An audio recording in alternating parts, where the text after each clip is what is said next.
Et aujourd'hui, on est sur l'art de la gestion patrimoniale pour parler d'un sujet assez technique. Comment faire de ton business et utiliser le digital dans ton business en 2025 pour tout exploser. Je suis avec Caroline Mignot, experte sur ce domaine. Merci Caroline d'être là. Merci Avant à toi. ça, je vous remercie bien sûr de vous abonner à la chaîne L'Art de la gestion patrimoniale sur YouTube, Spotify ou Apple Podcast. Et puis si vous pouvez nous aider en likant, commentant ou partageant, vous le savez, ce simple geste de cliquer sur le bouton, ça nous aide grandement à vous offrir et à continuer à vous offrir un contenu de très haute qualité. On est parti Caroline ? Allez, la messe est dite, ça Allez, part. on est parti. Je vais te demander quand même de te présenter rapidement. Je sais moi qui tu es, mais j'aimerais bien que les auditeurs sachent qui tu es. Je suis Caroline Mignot. Mon histoire personnelle, c'est que j'ai fait du marketing. Donc, j'ai fait beaucoup de positionnement de marques sur leur marché pendant presque 10 ans. J'ai commencé le freelancing quand j'étais en alternance. Donc, tu vois, c'est marrant parce qu'à l'époque, c'était hyper marginal. Maintenant, ça devient la mode.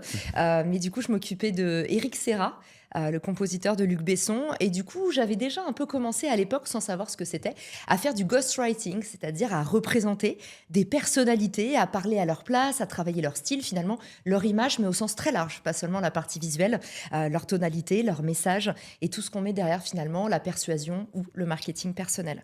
Et aujourd'hui, ce que je fais de mieux, c'est incarner justement le marketing personnel, expliquer à tout un chacun, parce qu'on en parlait en off, aujourd'hui, tout le monde, pas seulement les dirigeants et les leaders, a besoin de travailler en fait sa communication personnelle, son marketing personnel. J'enseigne aux gens comment mieux se vendre et savoir mieux développer leur assertivité, comprendre comment valoriser leur expertise, quelle qu'elle soit. Donc tu me le disais tout à l'heure, le boulanger, le boucher, le plombier. En fait, il n'y a pas une expertise aujourd'hui qui ne vaut pas la peine d'être partagée. Ouais, mais c'est hyper intéressant. C'est vrai qu'aujourd'hui, nous, dans notre monde de la gestion de patrimoine, on pensait que c'était un domaine qui était très fermé, où se mettre sur le digital, c'était une erreur. Ouais. C'est le contraire. En fait, tout le monde est à l'écoute de l'éducation qu'on peut transmettre, des informations qu'on peut transmettre au quotidien. Toi, tu essayes de le faire aussi dans le marketing, c'est-à-dire donner beaucoup de valeur sur tes réseaux pour que les personnes puissent apprendre d'elles-mêmes et aussi venir te voir pour aller plus loin. Exactement. Et je pense que de base, c'est une déformation professionnelle parce que je voulais être prof. Hmm. Et le hasard de la vie et le fait de devoir très vite gagner ma croûte parce que j'étais indépendante et j'étais à New York. Et en fait, là-bas, en fait, t'as pas trop le choix. T'es obligé de trouver un moyen de payer ton loyer. Donc, j'ai fait du marketing digital parce que c'était le moment où ça commençait à ouvrir. Et ce qui est intéressant, c'est que quand tu te positionnes tout de suite sur des nouveaux métiers, il n'y a pas de seniorité. Il n'y a personne qui peut prendre ta place avec plus d'expérience puisque personne n'a d'expérience. Donc, je suis arrivée en fait aux prémices. À l'époque, c'était les pages fans Facebook. C'est un peu boomer de dire ça. Ouais. Mais en fait, moi, j'ai terminé mes études et c'était l'explosion de Facebook avec les marques qui se disent « mais c'est important d'être sur Facebook ». Donc, on en était là. Et à ce moment-là, je me dis en fait, ce nouveau métier qui commence à émerger, qui s'appelait à l'époque Digital Brand Manager, donc garant de l'identité digitale de la marque sur tous les canaux, donc le site internet et les réseaux sociaux, vient d'émerger. Et je me dis, en fait, je vais me mettre là-dedans. Et c'est comme ça que j'ai progressé 2 fois plus rapidement. Et ça, c'est la clé du positionnement, parce qu'on va parler de marque personnelle. Exactement. La façon, en fait, dont tu es capable, en une phrase, de te définir avec une offre concise, éprouvée et attirante pour ton prospect, c'est le nerf de la guerre. Et souvent, les gens ont un super produit, mais comme ils ne savent pas l'amener, au final, ça reste toujours à l'étape d'essai, malheureusement. Ouais, bon, on va essayer de voir pour ne pas rester sur cette étape-là Voilà. et aller vers d'autres étapes. Alors pourquoi le digital ? C'est réellement essentiel aujourd'hui pour toute entreprise. Pourquoi être sur certaines plateformes, se digitaliser dans certains domaines, peut-être pas dans tous les domaines, Ouais. c'est important et essentiel en 2025 selon toi ? Déjà, la première chose, puisqu'on est quand même dans un podcast sur le patrimoine, je suis obligée de raccrocher les wagons et de te dire que le digital, c'est la clé du scale. En fait, aujourd'hui, on peut se parler tous les deux, on peut s'apprendre des choses, mais là où notre parole a vraiment de la portée, c'est si on la digitalise. Donc, la première chose, le digital, c'est l'accès et c'est le scale. Et le scale, ça intéresse beaucoup les gens qui travaillent le patrimoine. Donc, pourquoi les entreprises doivent se digitaliser ? Je pense qu'il y a quelques années, c'était encore possible de vivre qu'avec du bouche à oreille. Aujourd'hui, ça devient beaucoup plus difficile, tout simplement parce que le marché, il se globalise, il y a énormément de concurrence. Le client est beaucoup plus frivole qu'avant, c'est-à-dire qu'il peut se laisser avoir par des offres en permanence. Il y a des nouvelles offres toujours plus attractives qui arrivent. Tu vois, en marketing, par exemple, quand tu bosses on va prendre l'exemple de quelqu'un qui travaille dans un réseau de magasins, il y a des réseaux retail qui sont énormes et qui vendent à perte, juste pour gagner un client sur lesquels ils vont vendre en fait autre chose et se rembourser leur marge. Mais à partir de là, tu te dis, Quelle est la chance d'une petite entreprise face à des grosses communautés, des grosses audiences, des grosses enseignes qui vendent à perte pour juste attirer leurs clients? Ouais. C'est pareil dans tous les corps de métier, en fait. Qu'on soit expert comptable, qu'on soit avocat, en fait, maintenant, il y a des gros qui sont en place avec des situations hégémoniques. Et le digital, c'est la façon de faire David contre Goliath. Et derrière le digital, je mets aussi le social media. Parce que le fait d'avoir le pouvoir en organique de faire entendre ton message à des millions de personnes, tu me disais sur vos réseaux sociaux, vous êtes déjà 200 000, et ben en fait, tu es peut-être en train de faire peur à certains grands groupes qui sont installés depuis bien longtemps.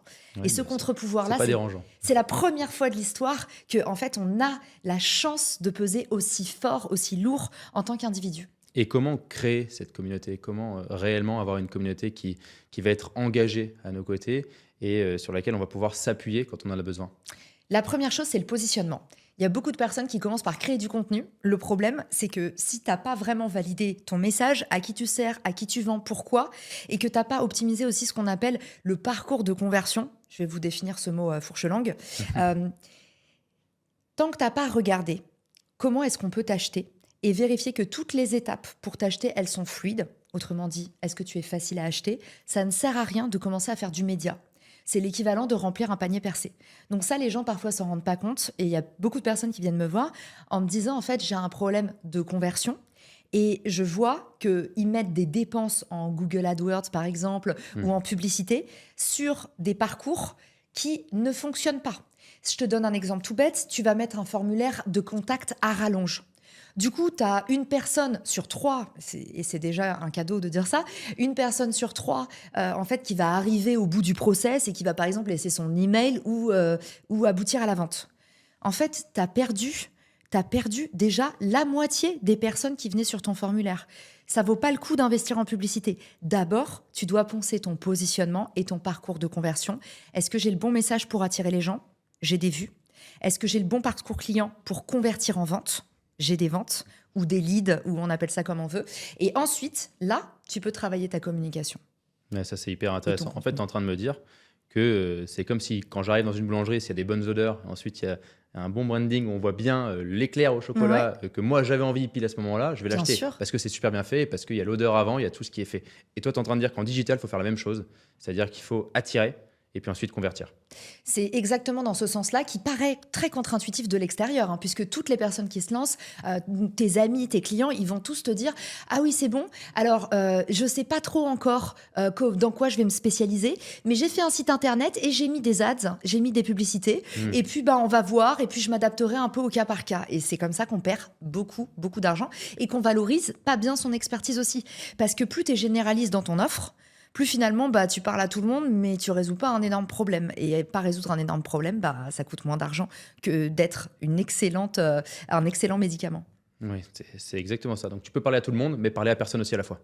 Oui, c'est le problème quand tu vends une vitamine et pas un médicament, justement. Ok. Il faut que tu trouves une douleur à résoudre. Et cette douleur, il faut que tu la déclines avec le langage de ton client. Tu vois, une question qu'on me pose souvent aussi sur la communication, sur les réseaux sociaux ou le digital en général, c'est est-ce que je tutoie ou est-ce que je vous vois? Une façon toute simple de craquer ça, c'est OK, quand tu parles à ton client, tu tutoies ou tu vous vois? Ah j'ai pas de client. OK, ton client idéal, il tutoie ou il vous voit? Si tu le rencontres là demain, il tutoie ou il vous voit? En fait, il suffit de faire ce jeu de mirroring, on appelle ça dans la vente. C'est dans un premier temps, OK, j'ai compris à qui je vendais, je regarde sur quel ton leur parler, quels sont leurs territoires d'accès, mais je vais expliquer cette notion. Comment est-ce qu'ils trouvent l'information? Et comment est-ce qu'ils trouvent leurs recommandations avant d'acheter? C'est ça qu'il faut que tu dérisques un peu. Une fois que tu as mappé tout ça, que tu as un peu cartographié, tu as compris ta cible, tu as ton positionnement. Derrière, une fois que tu as le bon positionnement, tu as les messages. Je te donne un exemple très concret. On va prendre le cas d'un photographe. Ok. Si je te dis demain, tu dois vendre de la photographie en portrait, tu es bien embêté. C'est quoi les arguments? Même un pro de la communication, même un énorme gourou, tu lui dis on va vendre des portraits, des photographies portraits. Tu te lances, t'es portraitiste. Par contre, si on te dit tu vends des portraits de femmes entrepreneurs, ton positionnement, il est clair. À partir de là, les arguments, ils sont limpides. C'est très facile de communiquer. Ah, c'est des portraits pour les femmes entrepreneurs. Ça sert pour faire des press kits pour attirer l'attention des journalistes. Ça sert à rassurer les clients parce qu'on peut bien identifier qui est la CEO. En fait, tout de suite, plus ta cible elle est spécifique, plus les messages ils sont faciles à trouver. Si on me dit vends-moi ce cadeau et tu sais pas qui est en face, tu sais pas. Non, c'est Vends-moi ce cadeau mais c'est pour ta filleule de 8 ans. Là, il y a un territoire commun. Et c'est ça qu'il faut documenter quand tu fais du contenu. C'est ça qu'il faut trouver, le territoire commun. Ok, c'est hyper intéressant. Nous, dans notre domaine, aujourd'hui, on le voit aussi, tous les investissements des investisseurs avec qui on peut travailler vont aller vers l'intelligence artificielle, vers la data, vers les données. Ça, c'est en bourse qu'on fait ça. Ouais. Toi, est-ce que tu peux nous en dire plus par rapport à ça? Parce que c'est certain qu'il y a un marché qui est énorme. Comment tu traites la donnée au jour le jour Ouais. et comment tu utilises l'IA dans le métier du digital? De façon générale, moi, j'utilise très, très peu l'IA pour la rédaction. Ok. C'est une des formations professionnelles. Ma zone de génie, c'est la rédaction. C'est ce que j'aime faire. Mon conseil pour ceux qui nous écoutent, parce que je ne vous connais pas tous individuellement chacun, votre zone de génie, ne mettez jamais l'IA là-dedans. Ça va faire un truc moins bien que vous. Si vous savez bien écrire, si vous savez bien faire des designs, il faut absolument sortir l'IA du process. Restez vraiment dans votre zone de génie. Tout le reste, tout ce sur quoi, au final, vous n'êtes pas irremplaçable, tu peux le donner à l'IA. Je vais te donner mon cas concret, comme ça, tu as une illustration. La partie où je vais demander de l'aide à l'IA, c'est par exemple, une marque va faire appel à moi pour sa campagne. Typiquement, la SNCF va me demander de faire une vidéo de 30 secondes à l'occasion de la Saint-Valentin sur, comment SNCF rapproche les gens. Là, tout de suite, je me mets avec mon équipe et je réfléchis par rapport à tout le contenu qu'on ingère. OK, comment est-ce qu'on peut faire un truc intéressant qui va parler aux gens ? Les gens à qui on parle, c'est qui ? C'est des gens qui sont en couple potentiellement ou alors célibataires et qui ont besoin de rejoindre l'être aimé. Et c'est la distance qui va les séparer. Et tu vois, au fur et à mesure, l'idéation, je te le fais en live. Donc, l'idéation, c'est ça. C'est OK, je construis un peu des parallèles intéressants et dans lesquels les gens ils peuvent facilement se reconnaître et s'émouvoir. Je vais créer de l'émotionnel. L'IA est nulle pour créer de l'émotion. Ça, c'est certain. Donc, à partir de là, ce qui est intéressant, c'est que tu peux dire à l'IA, une fois que toi, tu as créé ta trame et ton scénario, tu peux dire à l'IA, propose-moi d'autres scénarios équivalents. Mais en fait, intelligence artificielle, ça veut dire quoi ? Ça veut dire que toi, tu mets l'intelligence et eux, derrière, ils vont créer d'autres scénarios alternatifs. Donc moi, je l'utilise vraiment pas comme un moteur, mais comme une pédale d'accélération pour me générer des variantes facilement, pour écrire énormément mes emails, par exemple. Moi, je passais beaucoup de temps dans des emails, et d'ailleurs, nous tous, je pense, passent beaucoup de temps à faire de la manute quand tu es entrepreneur. Il y a beaucoup d'administratifs, il y a beaucoup des allers-retours emails dans lesquels tu n'as aucune valeur ajoutée. Donc moi, j'ai des assistants IA qui me génèrent mes emails, donc ça m'aide énormément. Sur la partie création de contenu, tous mes montages, toutes mes vidéos, on fait ça, nous, avec des vrais monteurs, parce que je trouve que ça donne pas forcément des bons résultats d'utiliser les IA. Mais je sais que pour les podcasts, il y a Adobe Express qui fait un super taf. Et dans quoi d'autre j'utilise l'IA tu vois, sur les messages de prospection, un autre truc que je peux te donner, je prospecte pas, mais je vois que nos équipes commerciales ont gagné énormément de temps à voilà nos séquences email actuelles, propose-nous des variantes pour faire de l'A/B test. Ça, pareil, c'est hyper intéressant. Donc, le digital, comme je te disais, c'est le scale. Et c'est le scale en termes d'augmenter ta portée. Et c'est aussi le scale en termes d'effectifs, surtout quand tu es solopreneur ou quand tu as la double casquette comme toi, entrepreneur, créateur. C'est génial parce que tu peux te dédoubler et à partir d'une idée, en fait, lui faire le jeu des poupées russes. Ouais, et du coup, quand tu as tout cette IA, quand tu as toutes ces données qui arrivent, et tu dois en avoir des données, enfin je veux dire, quand on est sur toutes les plateformes, on a des données de partout, on a des données sur l'âge des personnes qui nous suivent, le sexe des personnes qui nous suivent, ainsi de suite. Qu'est-ce que tu en fais de ces données ? Est-ce que tu les utilises ? Est-ce que justement tu les utilises pour encore plus connaître ta cible et pour encore mieux cibler la vente par la suite ? C'est une bonne question. Moi, j'utilise un agrégateur parce que alors maintenant, tous les réseaux sociaux ont compris que c'était important de donner aux créateurs justement l'accès à plus de profondeur de données sur qui regarde nos vidéos, tout ça. Donc, on parlait de YouTube tout à l'heure. YouTube, ils en donnent plein. Ouais, mais ça, c'est nouveau. Ça n'a pas toujours été le cas. Le champion, le premier de la classe, ça a toujours été LinkedIn. LinkedIn, il donne beaucoup d'informations sur les audiences, particulièrement si tu as une page entreprise. Comme ils ont beaucoup de granularité dans la donnée, la seniorité, le type d'entreprise, le type de secteur d'activité, en fait, tu vas avoir pas seulement l'âge, L'âge de la cible, en fait, quand t'es comme moi, on est dans des métiers d'expertise, l'âge de la cible, on s'en fiche. Par contre, le niveau de seniorité, est-ce que je m'adresse à un VP ou à un junior? Tu vois, ça dépend. Il y a des gens qui sont en reconversion, il y en a d'autres, c'est des petits génies. Donc, en fait, l'âge, ça veut pas dire grand-chose du niveau d'éducation des gens. Par contre, leur niveau de seniorité à leur poste, ça, c'est intéressant. Donc, toute cette donnée qui peut facilement te faire perdre la tête. Si tu as 4-5 réseaux sociaux différents. Parce qu'en plus, nous, les podcasteurs, on va avoir du Spotify, du Apple Podcast. Donc, toutes ces plateformes agrègent de la data. Tu peux utiliser des agrégateurs comme Metricool. Alors, pas pour le podcast, pas pour Apple Podcast ou Spotify, mais tous les réseaux sociaux. Tu places tes réseaux sociaux dans Metricool et en fait, l'API va se connecter et ça va te générer des rapports qui permettent de voir les traits communs d'un réseau à l'autre. Tu n'as pas forcément les mêmes audiences. Par exemple, mon audience sur YouTube est plus jeune que celle sur LinkedIn. Parfois, il y a des évidences et parfois, il y a des choses qui vont t'étonner. Le genre aussi. Mon audience sur Instagram est plus masculine que mon audience sur YouTube. Comme tu quoi. vois. Et après, est-ce que je m'en sers dans ma création de contenu? Pour être sincère, autant les datas de LinkedIn m'intéressent, particulièrement via la page entreprise, autant je trouve que les données, par exemple, qui me sont fournies par Instagram, à part les données d'usage, je simplifie, pardon, je suis à bloc là, donc tu dis-moi si j'utilise des termes. Ça va. Pour moi, ça va, c'est ça le problème. Après, pour les Pour ceux personnes qui nous nous écoutent, c'est plus quand compliqué même. des fois. Là, on est sur un peu des problématiques techniques de marketing, donc j'essaye de vous donner des billes et en même temps de simplifier. Les données d'usage, c'est tout ce qui a trait aux interactions. D'accord? Et le reste, ça s'appelle les données démographiques. Les données démographiques, c'est âge, sexe, ville. Retenez ça, ASV, comme quand on était gamin sur les forums. Et les données d'usage, c'est les commentaires, les partages, les sauvegardes sur certaines plateformes seulement, parce que LinkedIn, par exemple, ne te donne pas le nombre de sauvegardes que tu crées. Donc, en fait, les données d'engagement, pour moi, c'est ce qu'il y a de plus intéressant en termes de lecture sur des plateformes comme Instagram. YouTube aussi, c'est intéressant. Le watch time, c'est la métrique numéro 1. Combien est-ce que les gens restent sur ta vidéo? Est-ce qu'il y a un taux de complétion de 100%, ils l'ont regardé jusqu'à la fin? Ou est-ce que tu arrives à aller sur du 150%, 200%, donc les gens la regardent plusieurs fois? Donc pour moi, données démographiques, c'est chouette, tu as raison, ça donne des bonnes lectures, mais ce qui permet vraiment de faire du meilleur contenu, c'est surtout les données d'usage, selon moi. Ok, bon, très très intéressant. Toi qui accompagnes pas mal de dirigeants, en termes de levier de croissance, ça donne quoi quand on passe au digital? Quand on passe de quelqu'un qui était zéro digital à d'un coup il se met au digital. Dis-moi pas que ça se fait en 1 mois ou 2 mois, c'est faux. Mais par contre, le long terme sur les réseaux, ça peut aller très vite. Franchement, j'ai la preuve de ce que je dis, donc je peux te le dire, ça se fait en 1 mois, 2 mois. Ah ouais. Je te donne un exemple qui est assez fulgurant et sur une thématique niche, c'est d'autant plus waouh. Agathe Collinet vient chez nous, elle est j'ai envie de dire sourceuse, elle est recruteuse dans la tech. Donc elle s'intéresse à des profils high level, vraiment techie, donc des full stack développeurs, des gens qui sont sur des métiers de pointe assez pénuriques en général. Donc il y a beaucoup de demandes et il n'y a pas beaucoup d'offres.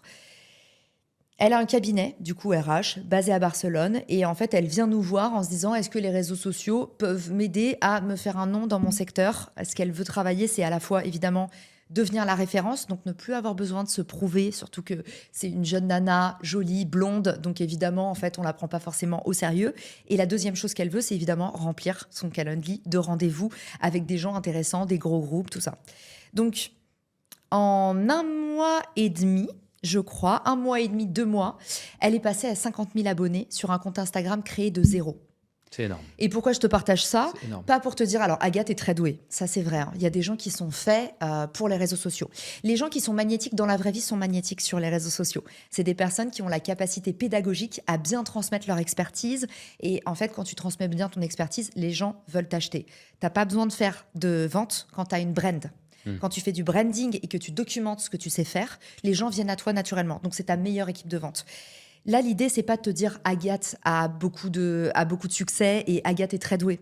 C'est de te dire, en fait, aujourd'hui, les réseaux sociaux ont renversé les cartes du jeu que nous, on connaissait quand on s'est lancé il y a 5-6 ans. Avant, il fallait un nombre d'abonnés, il fallait un nom, en fait, pour pouvoir avoir vraiment du reach, pour avoir de la portée. Et même des réseaux sociaux comme LinkedIn étaient vraiment des réseaux sociaux très élitistes, où finalement, si t'étais pas un patron du CAC 40 avec un smoking, en fait, t'avais pas le badge bleu et t'avais pas de portée. T'étais personne, t'étais un nobody. Maintenant, les réseaux sociaux se sont rendus compte que ce qui fait rester les gens, c'est pas d'avoir tout le temps les mêmes têtes d'affiche, c'est d'avoir beaucoup de créateurs qui se lancent et des étoiles montantes. Et en fait, c'est eux qui créent le plus. Et c'est eux, en fait, qui font que les gens restent, qu'il y a de la nouveauté en permanence. Donc, tout ça pour te dire que tous les réseaux sociaux sont en train de se tiktokiser et de se réadapter autour des centres d'intérêt, là où auparavant, ce qui était important sur les réseaux, c'était le nombre d'abonnés. Donc, on est passé d'un social graph, qui est-ce que tu connais, à un interest graph. Qu'est-ce que tu connais ? De quoi tu parles, c'est quoi tes thématiques. Et du coup, plus tu vas être niché, même si tu n'as pas d'abonnés, plus tu vas avoir de la portée. Donc, c'est une opportunité énorme pour ceux qui, justement, n'ont pas encore un nom dans leur secteur. C'est hyper intéressant. Quand on t'écoute, on a envie de se relancer, même si on est déjà nous lancés. Ah, j'espère que je parle pas trop vite. J'essaye de regarder à ta tête, je me dis, est-ce que je parle trop vite ou pas ? Non, c'est hyper intéressant. Enfin, j'espère que tout le monde nous suit par rapport à ça. Moi, maintenant, on arrive sur la fin du podcast, donc j'ai envie de savoir les erreurs les plus courantes dans la digitalisation. Ce qu'il faut ne surtout pas faire au début d'un compte Instagram ou d'un compte TikTok ou d'un compte LinkedIn. Qu'est-ce qu'il ne faut pas faire ou qu'est-ce que tu as vu et que tu dis non, ça, c'est les 2 erreurs auxquelles je pense tout de suite. Ouais. Tu m'en donnes 2 les plus courantes. L'erreur numéro 1, c'est de penser très court terme et de penser que Instagram de penser que Internet ne va pas devenir social. Aujourd'hui, on a des signaux plus seulement faibles, mais des signaux très très forts qu'Internet est en train de devenir presque à 100% social. Tu vas pouvoir maintenant tout faire sur les réseaux sociaux. Et en fait, les réseaux sociaux sont en train de devenir un modèle hybride, en fait, qui est l'Internet de demain. C'est-à-dire tout va passer par les interactions. Et en fait, ce que je vois, l'écueil le plus fréquent, c'est des gens qui disent « Je ne sais pas trop si ça va marcher, ça ne sert à rien que je crée un compte sur les réseaux sociaux ». Pourquoi est-ce que ça, c'est super dangereux ?